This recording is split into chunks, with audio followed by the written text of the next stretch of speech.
What's good, everyone? Aggie Coach here. All right, man. So we are back.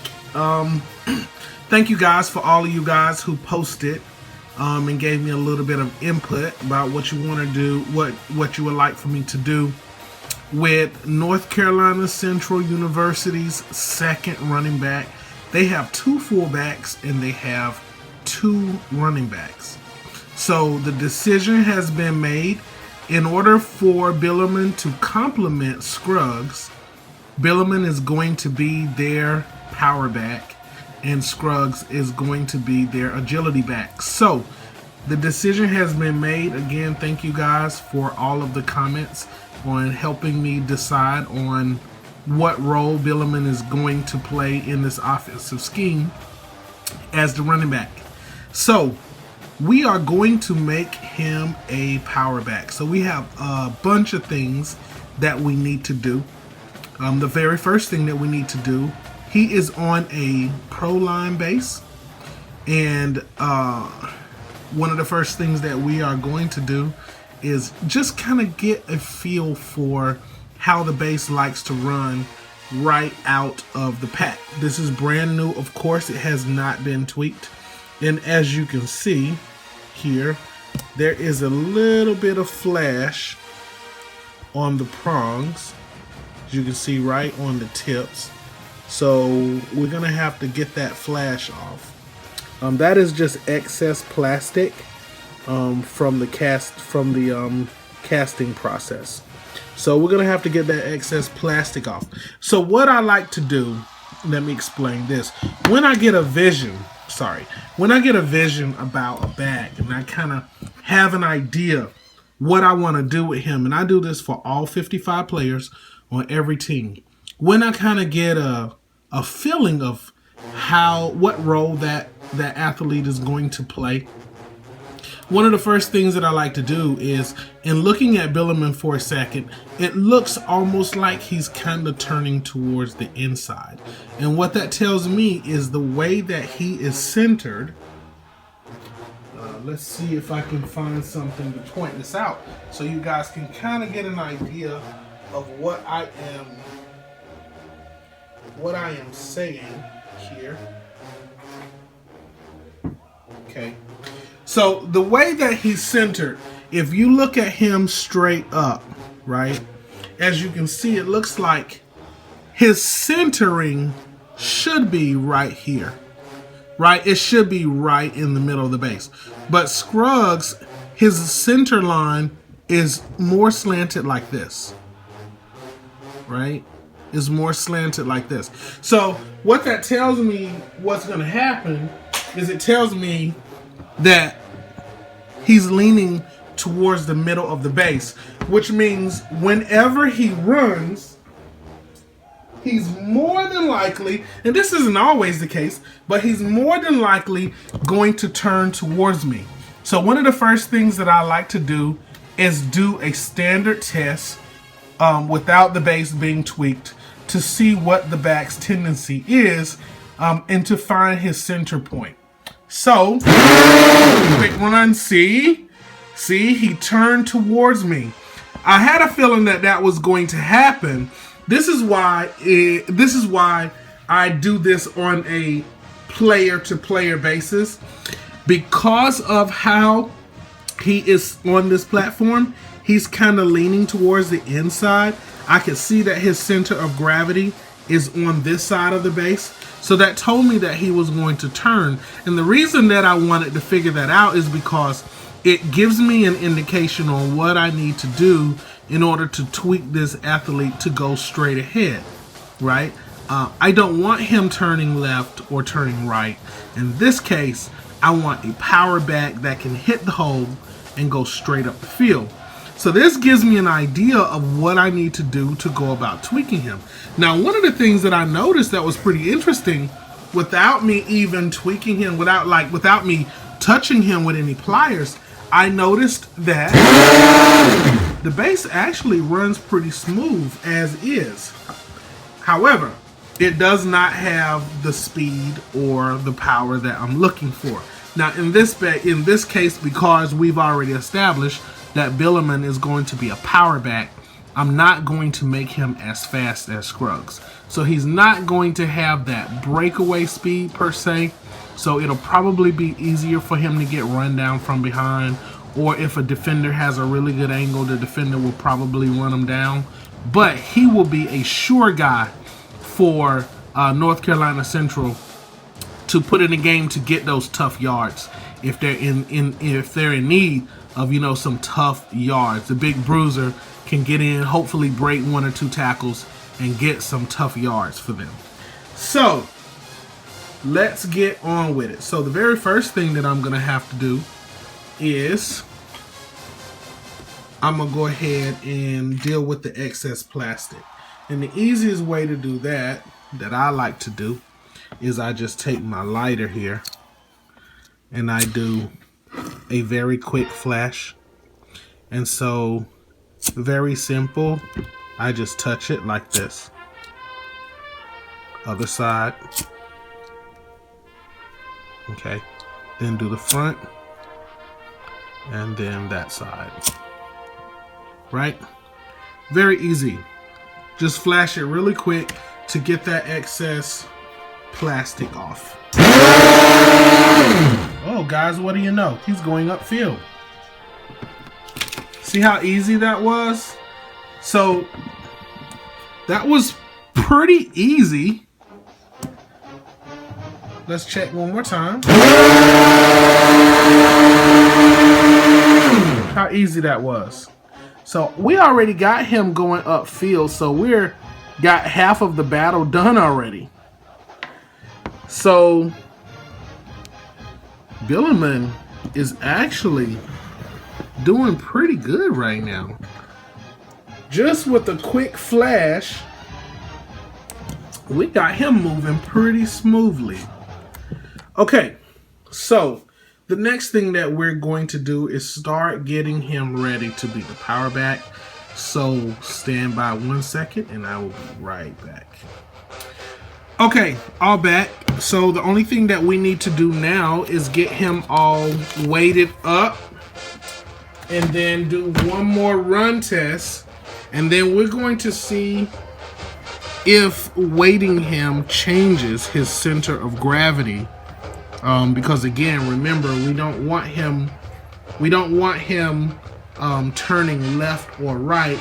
I want him going right up the field. So let me do one more quick run test. Great job. Okay, so we got him moving upfield. So now the next thing that we want to do is get him weighted up and then document our findings. So right here, what I'm gonna do, we know that during our pre-test that he came in at about 3.8. So I'm gonna show you guys how we weight this guy up. Okay, 3.7 is where he is right now, which makes him significantly smaller than Scruggs. Remember, Scruggs is our speed guy. Okay, Leon Scruggs is our speed guy. And so this running back, we want to complement Leon Scruggs by making him a power back. Not as fast, but a little more steady. And we want to give him slightly more weight. So Scruggs is coming in, as you can see here, Scruggs is coming in at 4.9 grams, which is about, average about 219 pounds. We want to scale up Mike Bilerman to about 230 pounds. So, so we want to put him at about between 5 and 5.3 grams, okay? We want to put him at between 5 and 5.3 grams. And as we look at the rule book here for our scale, right? I'm going to show you guys one more time. For, as you see, running backs between 2.4 and 5.5. So 5.5 will put him at around 245 pounds, which personally for a running back, that is too big. I like for the running backs to stay in a 185 to 220, 225 range. And then the fullbacks are the big guys. They'll be slightly heavier than the running backs. So what we're gonna do here, I got my putty here, and you just make a little ball of the putty. And all we're going to do is we're gonna take it Now, when you do this, don't touch the prongs, because I just got finished working with this guy, so I don't want to touch his prongs. All I want to do is take my putty and press it down like this and flatten it out underneath the base, just like that. See how easy that is? Right? Now let's see where his weight is. So hopefully this will put him at about 5 to 5.1 or 5.2 grams. Okay, 5.1 grams. Okay, so that puts him at 5.1, which is great, which is exactly what I was looking for. Okay, so now let's make sure that that did not affect his center of gravity, because having a guy who's running fine at 3.7 now move up to 5.1, right? It most definitely can affect the tweak that we just did. So we want to now do one more run test just to make sure that our guy is ready. See what happened? So it did affect him a little bit. Let's try that one more time. We might have to make some modifications here. Yes. So now it's got him turning again, right? So now we gotta fix this.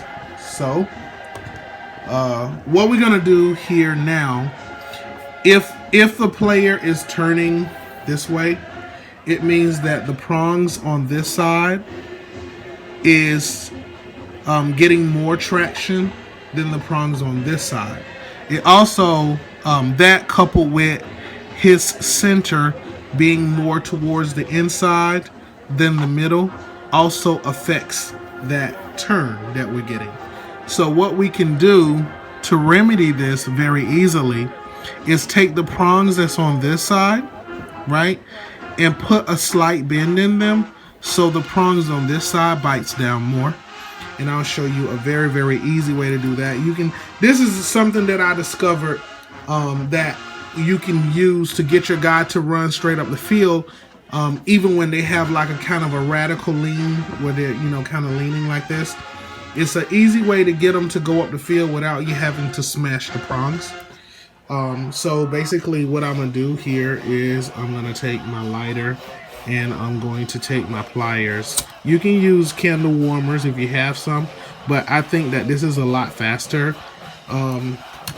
Do it really quickly, and then I just touch them because they're pretty hot, and just make sure that they're not too hot, and that's okay. This is good. And so then all I'm gonna do is take the prongs over here that's biting down, and I'm gonna grab them really lightly, and I'm gonna just give them a soft curl. I'm not gonna squeeze them. Guys. All I wanna do is give them a really, really soft curl. And you do that by just kind of pushing up and making that front prong, as you can see, curl just a little bit. You can see how that front prong is now curled towards the rear, right? And I did it really softly, not too hard, right? And so now the front prong, the front inside prong over here should bite down more and should push him more towards the outside. Okay, so I did not curl him enough yet because he's still turning towards the inside. So now you want to do the same process, but you want to move to the rear prong and do the exact same process. Just a really, really light, soft curl. So all I'm doing here is I'm warming up my pliers. So I just did it really quickly offline. And I'm going to come to this back prong, the back outside prong. And I'm going to do the same thing. I'm going to just grab it really softly, right? And just do a soft curl. I just want to curl it back. And the heat from the pliers will help the prongs stay. Okay. So, let's do it one more time. See? All right. So, very easy. Okay, he's still turning towards me a little more than I want him turning towards me. So we're gonna go back and repeat this process. So this is something that you have to just keep working at, guys. I'm gonna repeat this process one more time, and sorry for the video being a little longer. It is actually a little longer than I intended for it to be, but you can see how many hours it takes just to get this, just working with one athlete. Imagine 55 players for every team at every position, because I have to make sure that each player is doing what I want at the position that that player is playing. And you also have to be very careful here that you don't curl too much. And there we go. Problem solved. All right, so let's test it one more time. Let's just make sure that we got it. All right, there we go. Now we got him going upfield. So you guys saw how I did that. That was very, very easy. And I did this without smashing the prongs, right? Without applying any pressure to the prongs. All I did was, in this case, I already had a general idea what I wanted the guy to do. This is how you go about countering an off-balance player. So you have a player that's leaning more towards one side. This is just a little technique that I created here because I figured out with working with 4th and 1 players, Big Lock tends to have his players with really radical poses where their center of gravity is off center. So sometimes they're going to turn a little more to the right or a little more to the left just because of where their center of gravity is. And so in order to counter that, you have to counter that with prong placement. And so that was something that I had to really work at and really try to create new techniques to deal with that radical lean. And so I finally figured out I don't necessarily need to smash the prongs. I don't need to smash the prongs. I don't need to use sandpaper and those types of things. What I discovered is if I flash them and get the flash off, if you take the excess plastic off and you deal with the center of gravity and you figure out which prongs control what. So what I discovered was a player that turns this way, right, that turns towards the camera, it means that the outer prongs out here are biting down more. And if he turns this way, then it means that the prongs on this side is getting more traction. They're biting down more. So all you have to do is counter that. So that's what I figured out, and that right there is what solved the problem. So one more quick time and off you go. Now, and I'm gonna leave it at this because I am not gonna do this for all 55 players, guys. I am gonna just go ahead and spend the next 2 days getting the whole team tweaked. I just wanted to show you guys the process, and then I'm gonna shoot the game so you guys can be excited and look forward to a great game this weekend. All right, so here we go. There we go. Notice how he pushed through that magnetized referee. Good power. He pushed him right out the way. He is ready to go. That is Bilerman coming in at 5 grams, 5.1 grams, which puts him at about right around 225, about 225, 230, which is a good weight for him. So I'm gonna go ahead and work on the rest of the team, and I will see you guys on the flip side. Don't forget to comment, like, and subscribe. Hit that like button on your way out.